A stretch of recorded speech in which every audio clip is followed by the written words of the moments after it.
नमस्कार मित्रों, मैं सृजन भारत संयोजक अनिल झालानी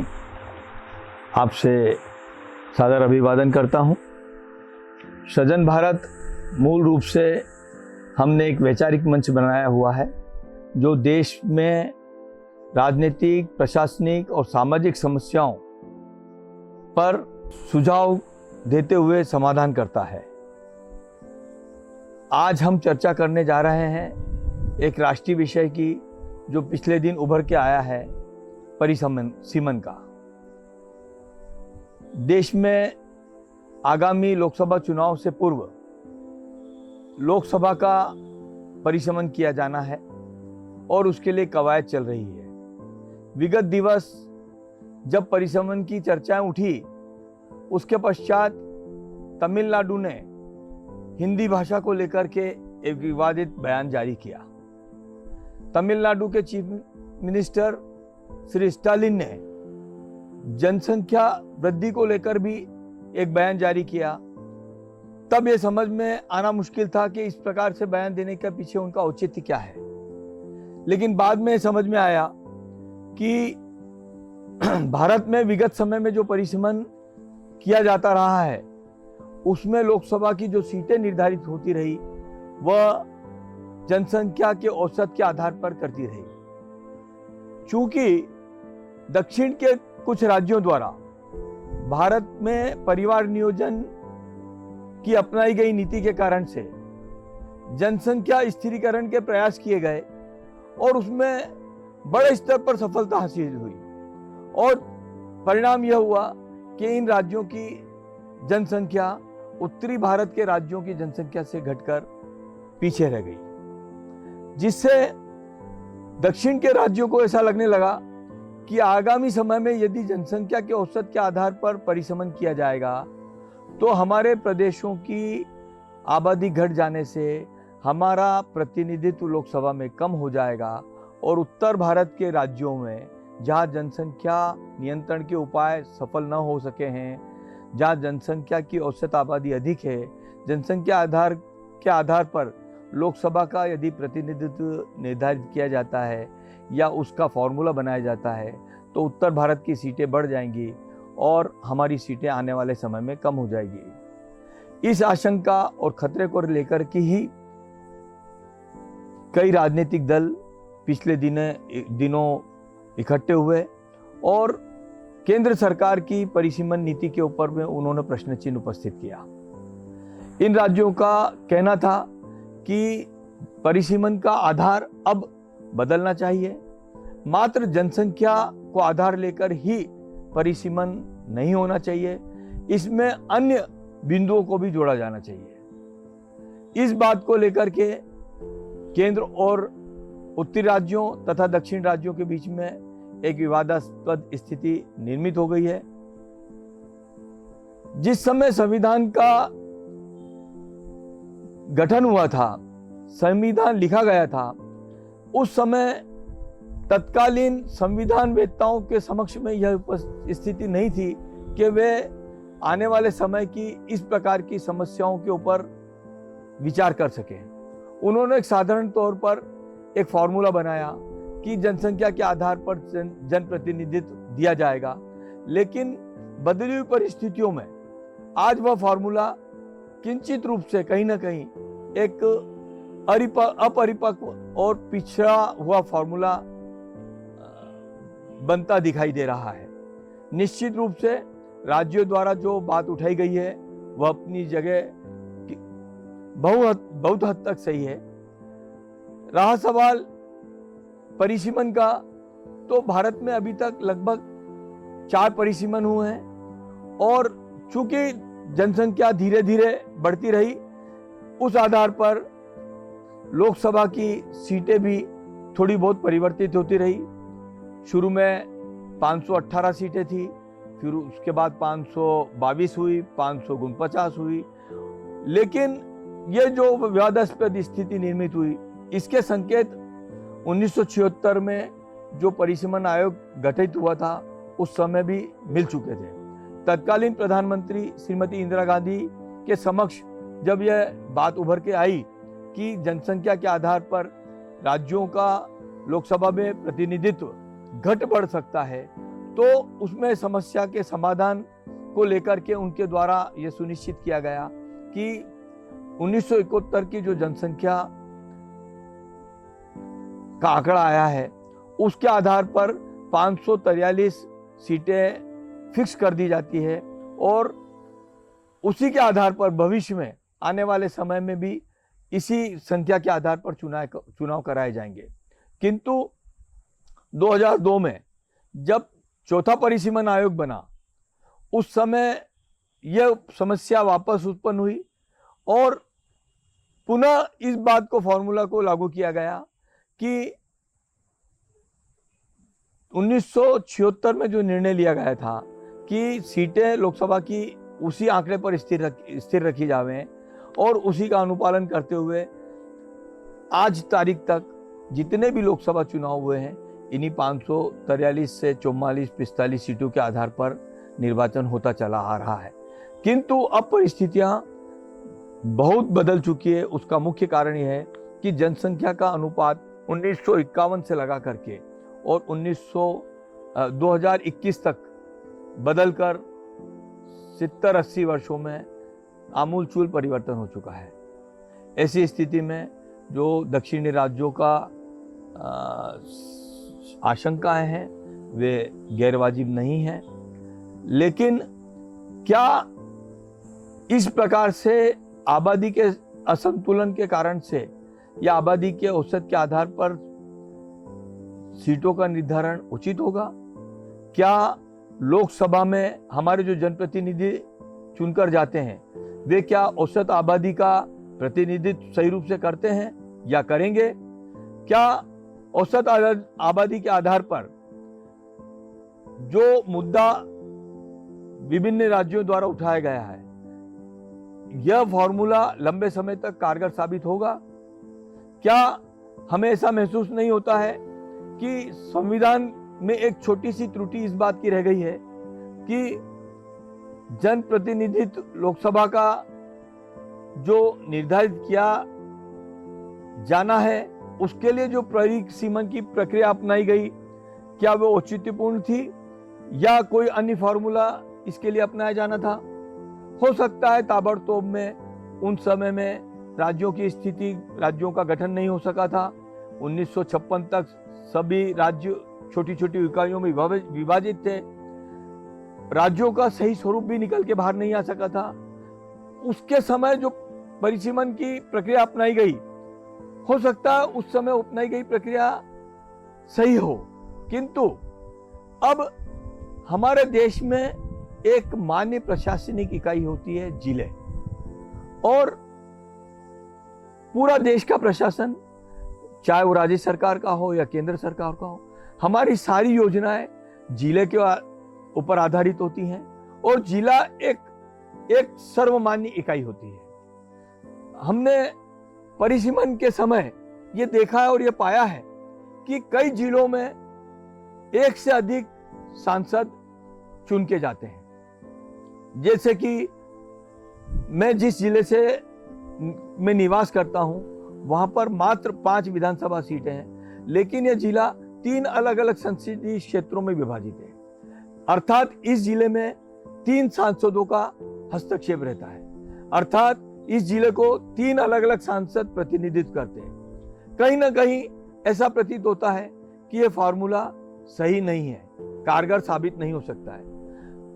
सदन भारत द्वारा इस संबंध में एक प्रस्ताव तैयार किया गया है।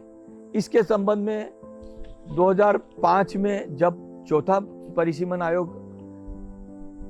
अपना कार्रवाई कर रहा था, परिसीमन से संबंधित मीटिंगें ले रहा था, कार्य कर रहा था, उस समय भी एक छोटा सा प्रस्ताव दिया गया था कि कोशिश ये की जाए कि पहले औसत आबादी के आधार पर उन सारे जिलों को अलग छांट लिया जाए जिनमें कि औसत आधार पर एक एक जिले का एक एक जनप्रतिनिधि नियुक्त हो सकता हो। उन सीटों को पहले छांट करके पूरी अलग कर ली जाए। यद्यपि ऐसा संभव न हो सका क्योंकि उस समय न तो ये बात आगे पहुंच सकी थी और न किसी के विचार में आ सकी थी, लेकिन आज जब ये परिस्थिति निर्मित हुई है जिसमें आबादी को लेकर के प्रश्न उपस्थित हुआ है। और निश्चित रूप से जो दक्षिणी राज्यों ने अन्य विषय इसके साथ साथ जोड़ने के उठाए हैं, वे सारे विषय यदि जिलों के आधार पर संसदों की सीटें निर्धारित कर दी जाए,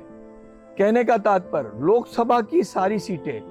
एक जिले एक सांसद के आधार पर यदि गठित कर दी जाए, तो यह जो एक बहुत बड़ा विवाद चला आ रहा है, जो आगे भी बड़ा रूप ले सकता है, जो आगे भी विवाद का कारण बन सकता है, इसका बहुत बड़ा समाधान संभव हो सकेगा। और यह एक प्रकार से संवैधानिक प्रक्रिया भी मानी जा सकती है, मानी जानी चाहिए। सदन भारत की यह पहल रही है कि प्रत्येक जिले का एक सांसद चुन के आना चाहिए और लोकसभा में जिलेवार सांसदों का जनप्रतिनिधित्व मिलना चाहिए। लोकसभा में एक जिले का एक सांसद चुन के आना चाहिए, तो उसके आधार पर जिलों का विकास और शासन से उसका उस जिलों से संबंधित योजना बनाने का काम, और लोकसभा में जिलों का प्रतिनिधित्व एक सामंजस्यपूर्ण कार्य हो सकेगा। सदन भारत ने यह आवाज राष्ट्रपति, प्रधानमंत्री, सभी लोकसभा के सदस्य, राज्यसभा के सदस्य, निर्वाचन आयोग, विधि आयोग और तमाम राज्यों के मुख्यमंत्रियों के बीच में प्रस्ताव भेजकर मांग करी है कि क्यों न एक केंद्रीय स्तर पर समन्वय स्थापित कर राज्य व केंद्र मिलकर के जिला गठन नीति आयोग बनाए। अर्थात एक ऐसा मार्गदर्शिका मापदंड तैयार किया जाए कि एक जिला कितना बड़ा होना चाहिए, उसमें क्या क्या चीजें समाहित होनी चाहिए, उसका क्षेत्रफल, भौगोलिक क्षेत्रफल क्या होना चाहिए, उसकी सांस्कृतिक स्थिति कैसी होनी चाहिए, समस्त बातों को मद्देनजर रखते हुए, उसको अंगीकार करते हुए जिले किस प्रकार से गठित किए जाएं, इसके ऊपर सबसे पहले एक नीति और मापदंड निर्धारित होना चाहिए। इसमें राज्यों का भी सहयोग लिया जाए और केंद्र स्तर पर यह तय हो कि एक जिला किस प्रकार से बनेगा। हम अभी देखते चले आए हैं, विगत दिवस हमने देखा कि राजस्थान में माननीय मुख्यमंत्री श्री अशोक गहलोत जी ने चुनाव पूर्व घोषणा की कि राजस्थान में 7 जिलों का गठन किया जाएगा। जब बीजेपी की सरकार वहां पर चुनकर आई तो उसने उस पूर्व सरकार द्वारा लिए गए निर्णय को पलट दिया। निश्चित ही हम ये मानते हैं कि कई सरकारों द्वारा, मुख्यमंत्रियों द्वारा क्षेत्रीय जनता या नेताओं के प्रभाव के कारण से, क्षेत्रीय जनता के दबाव के कारण से नए नए जिलों की घोषणा कर दी जाती है, बिना इस बात का विचार किए कि क्या यहाँ पर जिले का गठन किया जाना औचित्यपूर्ण होगा, लाभदायक होगा या नहीं, इसकी आवश्यकता है या नहीं। मात्र जनता के लुभावने वादों के कारण से सरकार द्वारा या मुख्यमंत्री द्वारा जिलों के गठन की घोषणा कर दी जाती है, जबकि होना ये चाहिए कि जिलों के निर्धारण का एक मापदंड निर्धारित होना चाहिए। जैसा कि सदन भारत द्वारा अभी पहल की गई है कि राष्ट्रीय, जिस प्रकार से पूर्व में राज्य पुनर्गठन आयोग का 1956 में सिफारिश आई थी, इसी प्रकार से एक राष्ट्रीय स्तर पर जिला गठन मापदंड नीति आयोग बनाया जाए और उसके पश्चात उसके बिंदुओं के आधार पर लोकसभा की सीटें निर्धारित की जाए। वर्तमान में लोकसभा में लगभग 880 से 88 सीटों के सांसदों के बैठने की व्यवस्था नए लोकसभा भवन में की गई है। जो हमारे देश में जिलों की स्थिति है, लगभग 780 से 90 के आसपास की स्थिति है।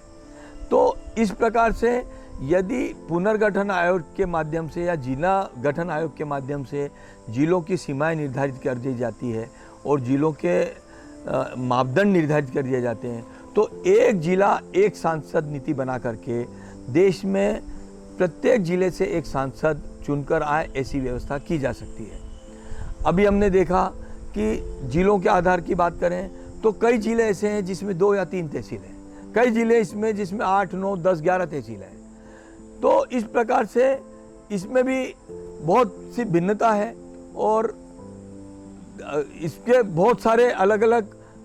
भौगोलिक सीमाएं हैं जिलों की, तो वहाँ पे भी कई प्रकार की भिन्नता और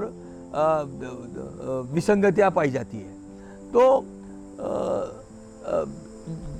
एक जिले में कहीं कहीं स्थिति है कि एक जिले से दूसरे जिले मुख्यालय की दूरी लगभग 30-35-40 किलोमीटर है। एक जगह स्थिति पाई जाती है कि जिला मुख्यालय से किसी एक तहसील के किसी एक गांव की दूरी लगभग 150 किलोमीटर है। इस प्रकार से इसमें काफ़ी गुंजाइश इस बात की है कि हम जिलों को व्यवस्थित तरीके से गठित करें और उसका इस प्रकार से समुचित रूप से विचार करते हुए गठन किया जाए कि भविष्य में यह इकाइयाँ स्थायित्व रहेंगी और जिला के आधार पर ही लोकसभा में भी ये सीटें स्थायी रूप से प्रतिनिधित्व उनको मिलता रहेगा। एक प्रश्न इसके बाद उपस्थित होता है कि भविष्य में आने वाले समय में आबादी का संतुलन कुछ क्षेत्रों में अधिक बढ़ेगा, कुछ जगह पिछड़े रह जाएंगे। ऐसी परिस्थिति में सृजन भारत द्वारा यह सुझाव दिया गया है कि जहां आज की आबादी से वर्तमान आबादी से लगभग 2.5 गुना तक की आबादी में किसी एक क्षेत्र में वृद्धि हो जाती है, वृद्धि तो निश्चित रूप से होना है क्योंकि रोजगार और शिक्षा के लिए, उद्योगों के लिए, व्यापार व्यवसाय के लिए बड़े शहरों की तरफ देशवासियों का माइग्रेशन होता है, बड़ी संख्या में माइग्रेशन होता है। यही कारण है कि हमारे देश में जहाँ 4 बड़े बड़े पहले शहर थे, आज बेंगलोर, हैदराबाद, जयपुर, अहमदाबाद, लखनऊ, पटना, ऐसे कई शहर हैं जो तेज़ी से वृद्धि करते हुए अपनी उनमें भी शहरों में आबादी बढ़ती चली जा रही है। ऐसे आबादी बढ़ने वाले शहर सभी राज्यों में, यहाँ ये शिकायत समाप्त हो जाती है कि हमारे राज्य को अधिक प्रतिनिधित्व मिला या दूसरे राज्य को कम प्रतिनिधित्व मिला, ये सारी समस्याएं समाप्त हो जाती है। कारण उसका ये है कि जिस जगह माइग्रेशन होगा तो माइग्रेशन किसी भी एक स्थान पर किसी एक क्षेत्र विशेष का नहीं होता है। बड़े शहरों में आमतौर पर दक्षिण भारत का भी आदमी आता है, उत्तर भारत का भी आदमी जाता है, पूर्व भारत का भी आदमी पश्चिम में जाएगा, पूर्व में भी दक्षिण का जाएगा, उत्तर का जाएगा, पश्चिम का जाएगा। तो अलग अलग जो शहर बसते हैं या बढ़ते हैं या उनका में माइग्रेशन होता है, जिनकी आबादी बढ़ती है, उस पर आबादी का जो दबाव होता है वो सारे देश के शहरी ग्रामीण नागरिकों का मिलजुल कर होता है। इसमें ये शिकायत की गुंजाइश समाप्त हो जाती है कि पर्टिकुलर फलाने शहर में या के आबादी बढ़ जाने से इस राज्य का जनप्रतिनिधित्व बढ़ जाएगा। कारण यह है कि वहाँ पर जो जनप्रतिनिधि बनेंगे वे आखिरकार उन राज्यों से माइग्रेट होकर गए हुए नागरिकों का भी तो कहीं ना कहीं प्रतिनिधित्व करेंगे। इस प्रकार अगर उन बढ़े हुए क्षेत्रों में आने वाले समय में समय समय पर जो औसत से 2.5 गुना से अधिक आबादी के क्षेत्र बढ़ जाते हैं, उनमें एक अतिरिक्त सीट बना करके उनको लोकसभा में प्रतिनिधित्व दिया जा सकता है। एक अन्य सुझाव ये भी दिया गया है कि बड़े शहरों के जो जनप्रतिनिधि हैं, जहाँ पर आबादी का दबाव तेजी से बढ़ता है, क्यों ना उन जनप्रतिनिधियों को एक फुल फ्लेज्ड ऑफिस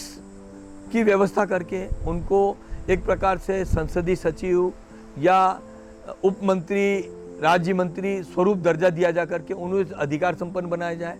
उनको वहाँ के नागरिकों की समस्याएं जो कि देखा जाए तो वहाँ पर शहरीकरण से संबंधित समस्याएं अधिक होंगी, तो क्यों ना एक संचालनालय रूप से उनको व्यवस्थित पृथक से उनको एक पदोन्नत रूप में उन सांसदों को अधिकार संपन्न बनाया जाए कि वे अधिक आबादी का भी एक व्यक्ति संचालनालय और कार्यालयीन व्यवस्था के माध्यम से सारी जन समस्याओं का समुचित रूप से निराकरण करने में, आवाज़ उठाने में, प्रतिनिधित्व देने में सक्षम हो सके। इस प्रकार की पहल सृजन भारत द्वारा की गई है। यह एक नवीन पहल है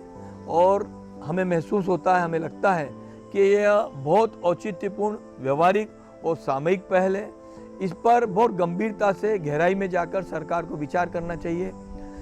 सरकार ही नहीं, इसमें सभी राजनीतिक दलों को, सभी राज्यों की सरकारों को सभी सांसदों को इस बारे में विचार करना चाहिए। कारण जब जब अगला नया चुनाव आता है तो सांसदों की या संसदीय क्षेत्र की परिसीमाएं बदल जाती हैं। कोई तहसील जो इस चुनाव में इस संसदीय क्षेत्र के अंतर्गत आती थी वो बदल के दूसरे परिसीमन के बाद किसी अन्य संसदीय क्षेत्र में चले जाती है। इसी प्रकार से इस संसदीय क्षेत्र में कोई नई सीटें, विधानसभा सीटें जुड़ के आ जाती है। इस प्रकार की समस्या है। यदि संसद परिसीमन का एक सर्वमान्य फार्मूला तैयार नहीं किया गया तो आने वाले समय में समस्याएं सदैव खड़ी रहेंगी और सरकारों के समक्ष यह चुनौतियां बरकरार हमेशा बनी रहेंगी। इसका एक सीधा सा उपाय है कि हम जिलों के आधार पर जनप्रतिनिधित्व निर्धारित करें। यह हमारे पिछले समय की एक चूक का परिणाम है। समय रहते इस पर विचार किया जाना था। जिले हमारे प्रशासनिक इकाई का संचालन करते हैं। हमारे हर जिले में आईएएस ऑफिसर, कलेक्टर और पुलिस अधीक्षक से लगा करके जिला अधिकारी नियुक्त होते हैं। यदि एक सांसद किसी एक जिले से चुनकर जाएगा तो निश्चित रूप से वर्तमान में जो जनप्रतिनिधित्व उनके द्वारा लोकसभा में अपने क्षेत्र का किया जा रहा है उससे कई गुना अच्छा, लाभदायक और कारगर साबित होगा यदि किसी एक जिले का एक सांसद को लोकसभा में प्रतिनिधित्व दिया जाता है। तो मैं इस बात को यहीं विराम देता हूं और आपके माध्यम से सरकार तक, नेताओं तक, जनप्रतिनिधित्व तक जो प्रशासनिक अधिकारी इस काम को देखने के लिए सरकार में बैठे हैं उन तक और आम जनता के विचार तक ये मीडिया में बहस के लिए ये सब्जेक्ट आज जनता के बीच में मैं विचारार्थ प्रस्तुत कर रहा हूँ। मुझे आशा और उम्मीद है कि हमारे इस युक्ति संगत प्रस्ताव पर सब लोग सकारात्मक रूप से विचार करेंगे और एक जो विषय उठा है उसको सदा सदा के लिए समाप्त करने के लिए और एक देश को एक अच्छे संचालन करने के लिए आने वाले समय में एक हमारी अच्छी किसी समस्या पर हम लोग किस प्रकार से पहल करके और उसके निराकरण की दिशा में प्रयासरत रहते हैं, यह हम सब लोगों के बीच में इस समस्या के समाधान के पश्चात निकल के आएगा कि हम अपनी राष्ट्रीय समस्याओं को मिलजुल कर किस प्रकार से हम समाधान के लिए आपस में मिलजुल कर तत्पर होते हैं। यहाँ पर मैं अपनी वाणी को विराम देता हूँ और आशा उम्मीद करता हूँ कि मेरा यह विचार आप सभी लोगों को पसंद आया होगा। आप इस पर अपनी प्रतिक्रिया भी व्यक्त कर सकते हैं, हमें सुझाव भी दे सकते हैं और सृजन भारत जो समस्या सुझाव समाधान की दिशा में पहल करता आ रहा है उसके से जुड़कर आप अन्य जो भी सामाजिक प्रशासनिक समस्या हैं उनके ऊपर भी आप हमसे जुड़ करके और राष्ट्र हित में आइए हम मिलजुल करके अपने देश की समस्याओं का समाधान करें, देश को अप्रत्यक्ष रूप से आगे बढ़ाने में अपने स्तर से सहयोग प्रदान करें। बहुत बहुत धन्यवाद। जय हिंद।